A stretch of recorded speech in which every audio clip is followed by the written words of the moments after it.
Hello, I'm Alesha and welcome to this channel. If this is your first time here, guess what? It's my birthday week, so I'm going to tell you guys some very juicy stories and you're going to get really entertained, I think, with some of them. Okay, so this first story, it takes us back to school, and basically, long story cut short, this is why I'm going to be careful with the word admire from this point forward. I'm gonna try to keep this under 10 minutes because I don't want these videos to be crazy long. But basically, long story cut short, I was in school and I had a lot of friends pass away, and it was just a really hard time. Of course, like I went out with friends, got to know people, went out and partied and whatever.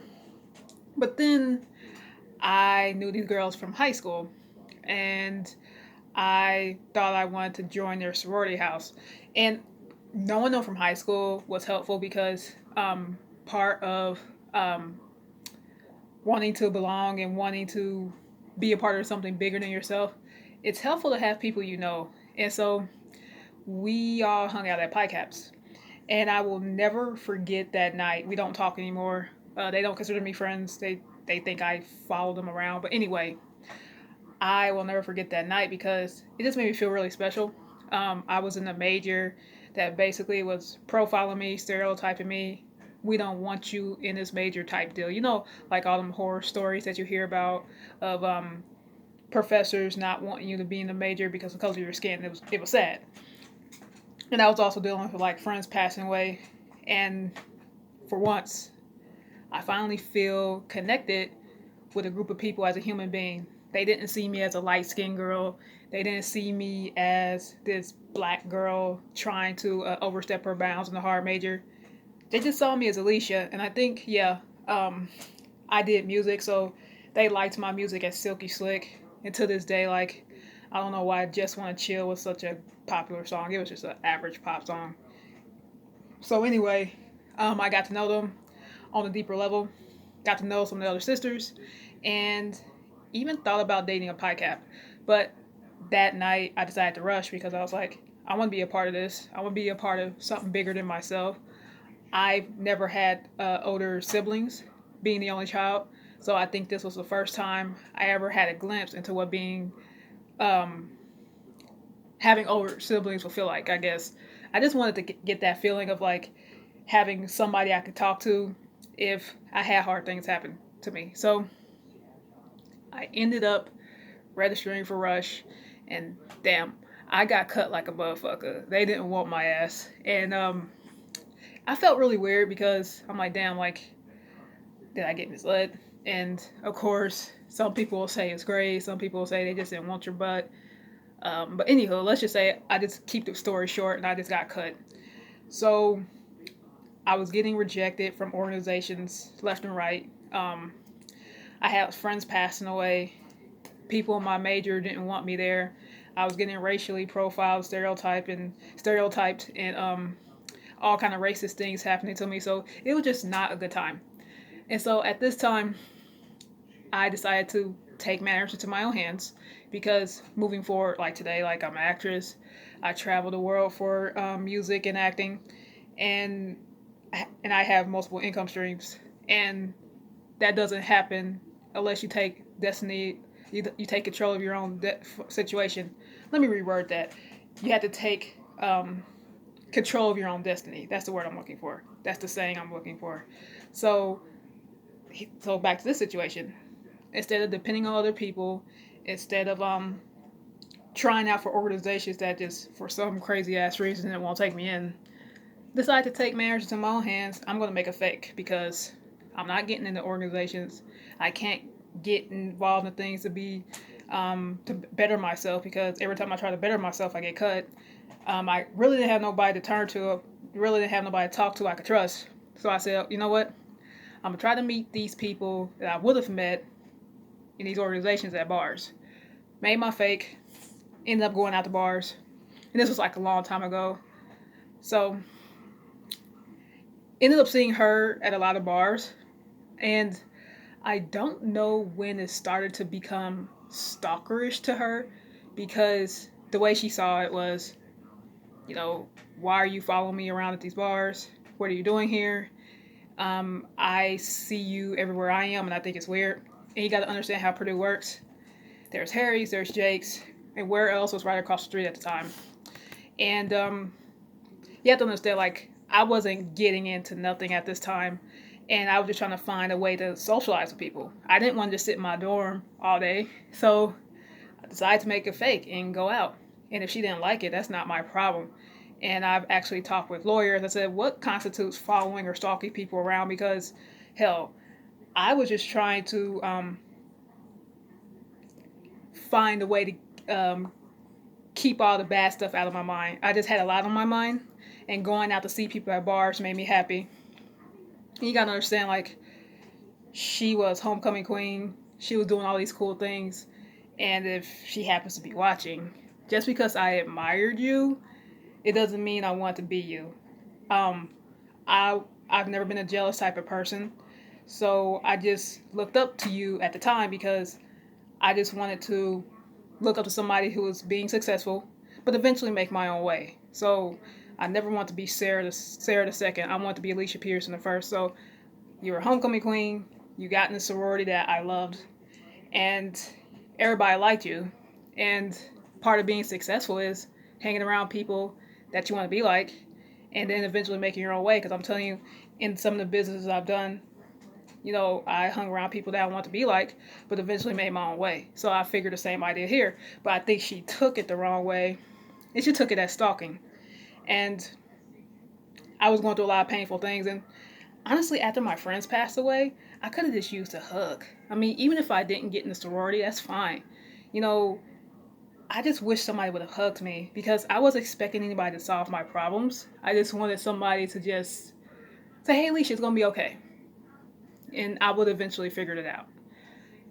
And so I kept running into her into bars, and she kept like, it'll get away from me. And I just think it was like a typical white girl thought she was better than black girl thing.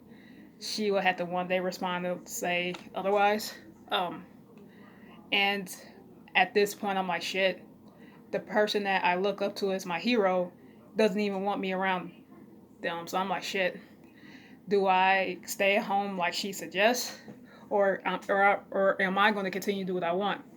Decide to do what I want because a lot of people that I run into at bars today, like I said, it's a pandemic right now, so I can't go to bars, but I run into different people in LA, New York, when I shoot a film or when I audition. Sometimes we just happen to like the same bar. Just because I like the same bar as you, that does not mean I'm stalking or following you. If it's a public venue, anybody can go to it. I've had friends come to the bars I like in Chicago, in LA, in New York, in Indianapolis.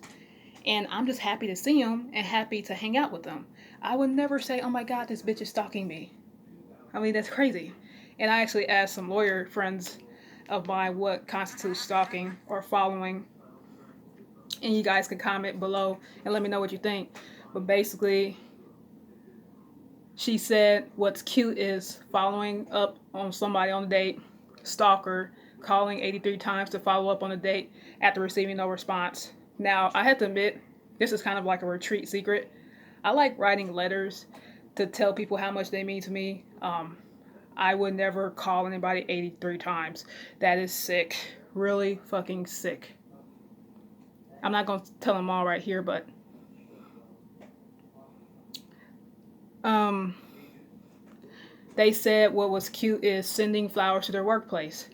And kind of like a side story, one of my friends from Alpha Phi Omega, I actually ran into her at a charity fundraiser, and I just sent letters to her workplace to require her because she told me where she worked. It's not like she never told me, but we just kind of disconnected. We haven't talked in a while, and I just said, "Hey, congratulations on your marriage. Let's reconnect after your day." And so I saw her a week later. I didn't know she was gonna be there, but I saw her a week later, and then she blocked me off social media. So I'm like, damn. But she didn't want to be friends. She could have said fuck off. And I pull these up because I make donations to a lot of charities. I get letters, phone calls, texts, and I just want to say, Danielle, look, just because we happen to be at the same event, that doesn't mean I'm following you around. Like, I like exploring new venues, places, people, and things. If if I happen to know somebody that's there, that's great because I get to connect with somebody that I know. But if I'm the only one there, that's great too because it gives me an opportunity to meet other people. I don't know why both Sarah and Danielle really think that they're the only people that can do things and they're the only people that can go places. Like, come on now. Like, if I was holding an event at the Las Vegas Caesar's Palace, for example, and somebody that I didn't know found out about it and they show up, great. I mean, I would never say, hey, you're stalking me because we happen to like the same things or we like to go to charities. You know what I'm saying? Like, I give to a lot of different things. I like exploring new people, places, and things just like them. And if we happen to like the same things, great. But I don't think it really constitutes like following somebody. I just think we like the same things. Now, what will be weird is if I text somebody 50 times, if I called you 50 times, and another one that they said breaking into their home while they're at work, leaving flowers everywhere, and hiding in their closet. That's pretty creepy, and that's pretty violating. I would never do that to anybody. The most I've ever done was write letters, just say, hey, I really look up to you and admire you for what you've done. You've been an influence in my life, and that's it. And that comes from being on like Catholic retreats. I would never call anybody that many times. And oh yeah, just another side note. Um, the sorority house where the person I used to admire it used to be right here, kind of like walking in the direction where my dorm was. So yeah, I walked past it a lot, but I also had like um, dreams of being in that house at one time. So walking past it sort of gave me like good feelings. Like I was never gonna be a sorority girl in there, but hey, at one period in my life, I thought I wanted to be in a sorority, so I walked past there and kind of gave it a smile and said, maybe in the next lifetime, maybe never. And so it ended up getting like nastier than I thought. You know, of course, she blocked me off social media, and that's fine. Like, if she's watching this, I really don't care what you're up to. I hope you're happy. Like, I don't wonder what you're up to anymore. I don't admire you anymore. And I kind of wish I never did. You know, I think it was just a mistake.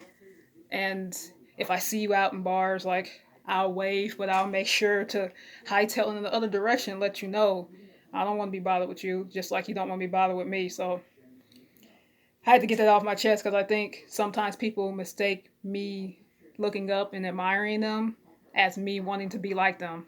That is definitely not true. I just was having a hard time, needed a hug, and I would have gone along my merry way. Wasn't trying to force you to give me a hug. I wasn't trying to make you be my friend. It was just instead of being jealous of somebody's success and jealous of somebody's happy times, I choose to be happy for them, but at the same time wanting to find my own way while hanging out with you.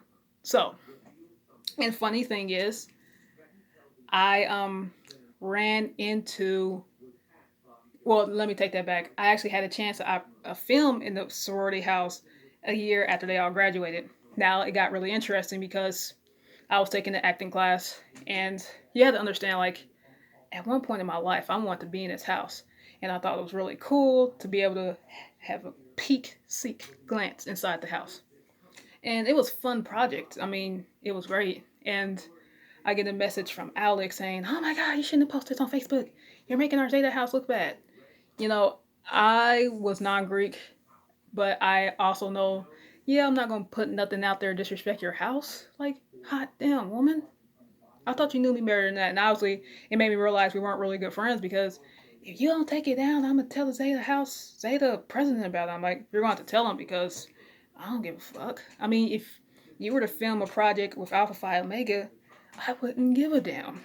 You know, maybe it's just typical white girl thinks she's better than black girl situation here again, trying to bully me into like taking down the project. And look, we weren't trying to make your house look bad. It was a fictional film. We talked to Zeta members and they approved at the time. Like I said, there's different girls there now. So if I went back there now, they would say, what the hell you're talking about? This film happened so long ago. And even the girls that approved of it, they just kind of ignore her. She'll go away. So I just kind of ignored her and did what I want.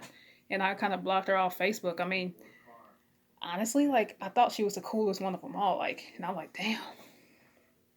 And we don't talk anymore because after all the run-ins we had, after me having a few drunk nights, and after hearing them say, "Silky, go home," and I'm looking behind me, they have this house to go in. They didn't even like care, and they even like threatened to call the police on me because I was walking home one night and I saw a group of them in the parking lot. I was like, "Hey, how are you? Have a nice night." And Sarah's like, "Oh my God, you're talking to me." So after all that, I just said, you know what? We're just better off not being friends, and I definitely will be more careful in the future who I admire. In fact, to this day, like, I'm very careful with who I trust. I am going to be very careful with the admire word, and I'm definitely going to be careful with who I look up to. So I'd rather be by myself than admire the wrong person. Like that, there's a one quote that says, "Who's going to give you everything? Yourself." And in situations like that, that makes me less likely to want to let people in. You know, I have to be the tough person when other people don't want to be tough for me. So I hope that makes sense. I'm going to cut this off now because it's already long enough. I hope you guys have a good day, night, afternoon, evening, wherever you are. I may have another story for you tomorrow. I may not. And if I think of something else to say, I'll definitely add a part two, but this is already long enough. And I don't want to hear nobody talk that long, so I don't want to talk that long and bore you guys. So, good night.